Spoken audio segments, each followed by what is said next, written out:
now for a while, which is Transcendentalism. So quite a few of you guys are seniors, and I know you've heard the idea of Transcendentalism before last year, because 11th grade classes all do it. That's okay. Maybe you'll learn a little more this time. All right, so we've talked about the Puritans, we've talked about the body politic. The Puritans, they wanted to separate off and come to America, right? But a lot of times I feel like we have this misconception that it's because they wanted freedom of religion. And yeah, they did. They wanted freedom for their religion. And everybody else could stay in England, please.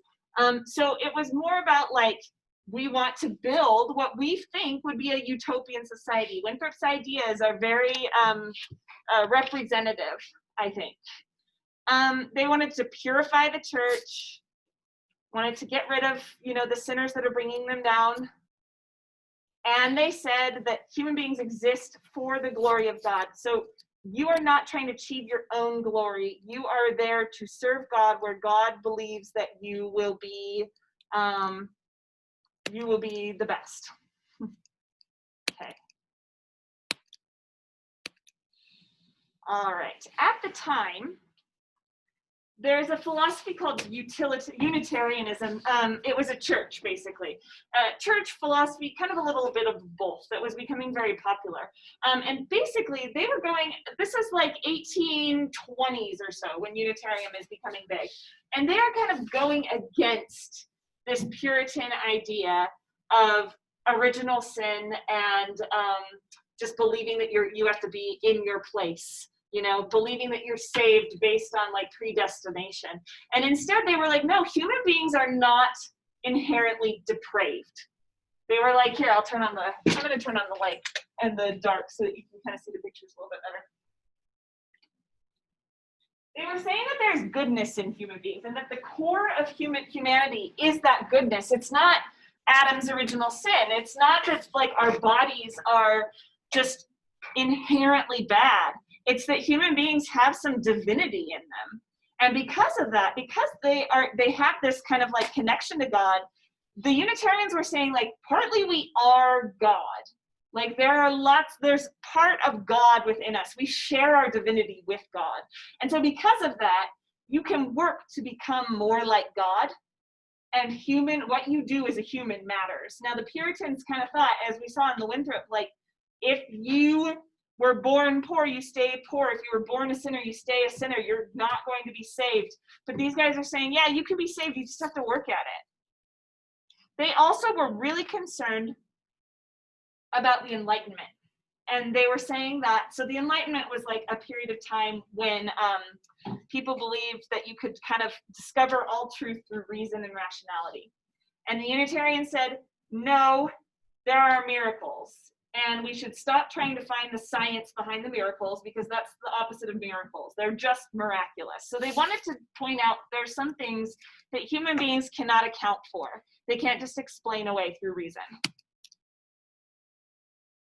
So this is when Transcendentalism kind of starts. These Transcendentalists were obsessed with German philosophers. They read tons of German philosophy, and as soon as that German philosophy was translated into English, that's when Transcendentalism became important. And basically, they did not want to think about finding scientific proof for religion. They thought that was not a good idea.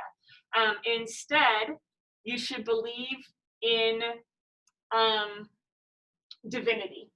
And divinity is like a supernatural idea. It's not based on like the scientific method. It's something more than the self. So these are kind of the two tenets. They believed that human beings had a direct connection to God. And they didn't necessarily think of this as God, like the nice, like, or even the mean, like white guy up in heaven with the big beard. That's not God. They called it the oversoul. It was more like an Eastern concept of God. They didn't know what God was, but they were saying that there's something out there in the universe, something big, some kind of intelligent design, and human beings are not separate from that. They're a part of that. So they said that people then can escape the world in terms of their minds. Right now we live every day and we think that our minds determine like our minds control everything. Like if I make a decision, I should be able to follow through with it because my mind has power. But they were saying that we can actually transcend that idea of the mind and discover our own divinity. This is a walking eyeball from Emerson's essay. He said that we wanted to be translucent walking eyeballs and take in nature so that we can transcend it. So it starts in 1838, really, with what they call the father of Transcendentalism. His name is Ralph Waldo Emerson.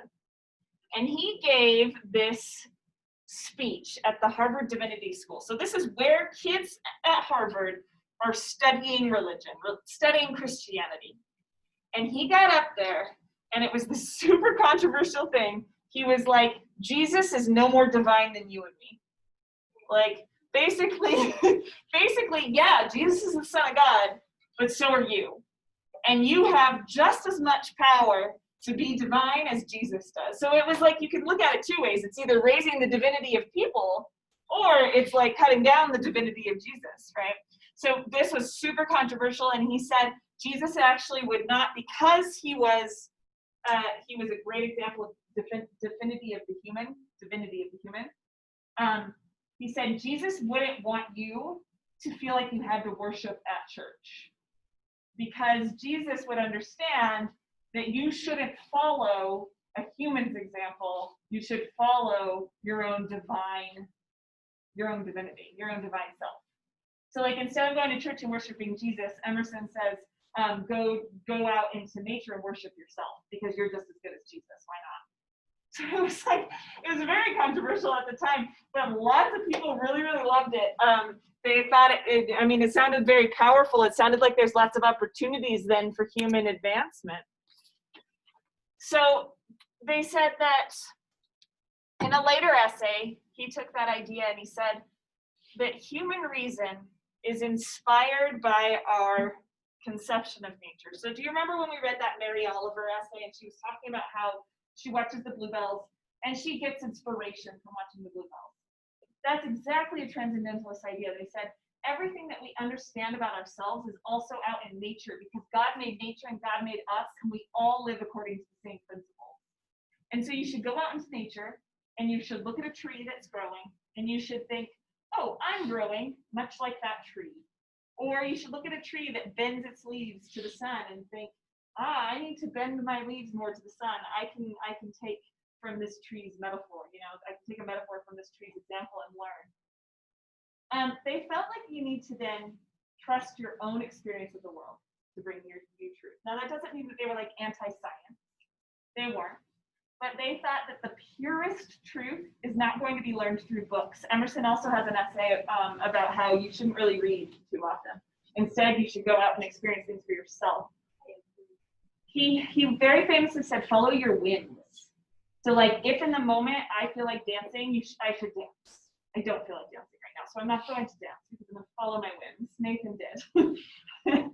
But actually not, because I planted that idea in your head. So the Transcendentalists would say, absolutely not. You should do what you feel like doing. And they're not nihilists. They're not saying like that means there's no meaning in the world. What they're saying is that the meaning is found within yourself, and so you can trust yourself. But only if you have that divine connection opened up to God. Only if you're ready to transcend the human experience. So then he would not say like, well, you feel like killing a guy that you hate, go out and kill the guy you hate. He would not say that. He would think that you had been influenced by society to feel that way, and you need to cut off that influence to society to actually access your own divinity. But once you have access to that, and you get that through nature, walk around in nature, once you have access to that, then you can make all your own choices. So then, after that, I guess if you still feel like killing someone, then that's you do you. And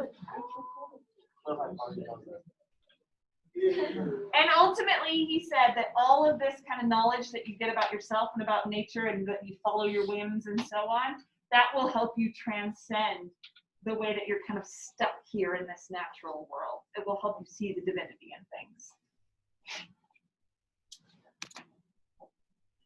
And so this like has huge implications for how you see yourself.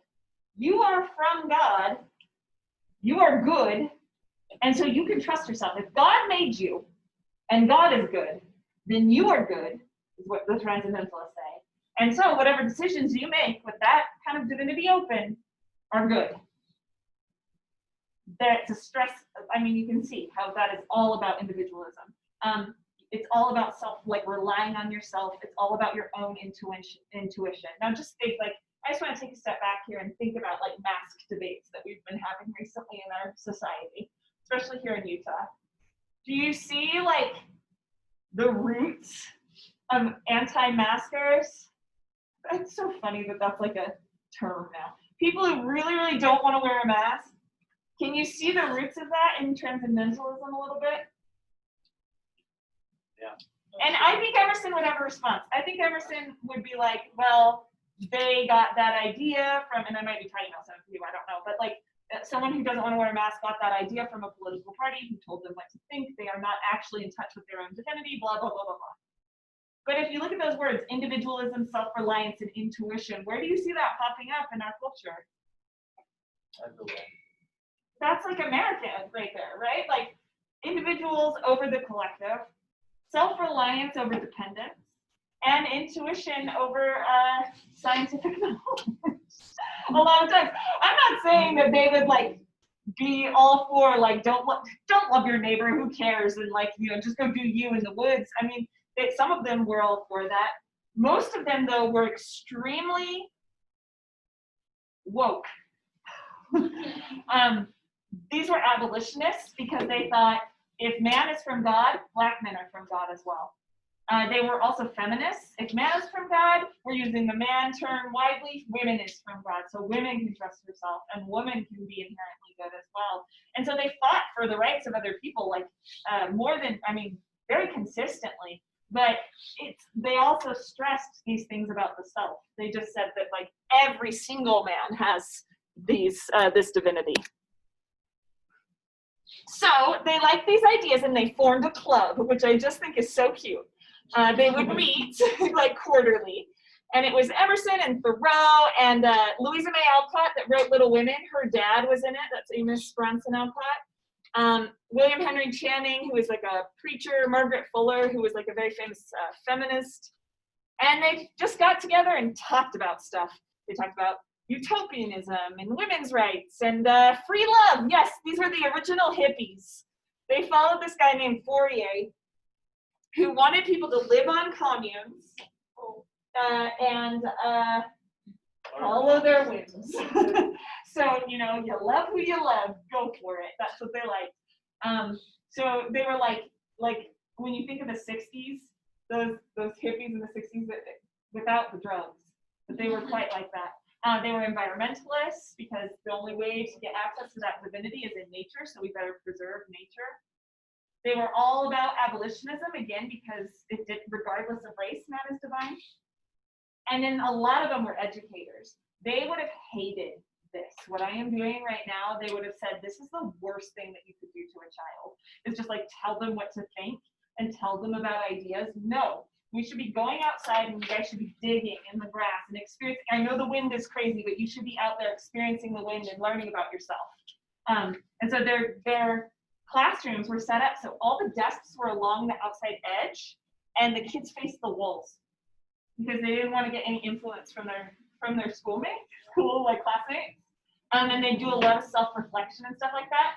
And then anytime they weren't in those desks along the walls, they'd be out in nature experiencing the natural world. I kind of like this guy. Yeah, it's nice, right? Yeah. Alcott was the teacher that came up with that idea. They also tried this communal living thing. They had this place called Brook Farm. Hawthorne was a part of it. And basically they had a couple people, they bought some property and people would pay dues to live there. But it was never financially stable. And I love the reason why. It's because everyone would go there and then follow their whims. And because they're these scholarly academic types, they just wanted to sit there and talk about stuff. And none of the labor got done. No one's whim was to go out and clean the barn or or harvest the crops or whatever. So it was never profitable and it shut down, unfortunately. Would have been a nice idea though. And one more person we need to learn about is Henry David Thoreau. This guy This is quite a lot about him. I'll just tell you about him. This guy met Emerson, and Emerson was like a father figure to him. He really latched on. And he took the ideas even further, maybe, and decided to, decided to go out into the natural world and build himself a cabin and plant himself some beans and live in the forest for 2 years. And he wrote the book Walden, if you've heard of Walden. He lived at Walden Pond and he recorded his experience. Now, what he doesn't tell you, though, is that every weekend he'd go into town and call up his transcendentalist friends and be like, I'm hungry, could you please feed me? But he was trying really hard to be self-sustainable and living on that idea of individualism and self-reliance and following your intuition and so on.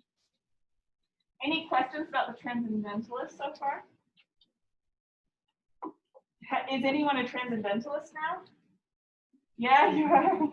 I mean, it's kind of nice if your teacher tells you to do some reading and you feel like this reading is not going to be the best for me, then technically, as a transcendentalist, you wouldn't do it because you'd follow your whims. They like kind of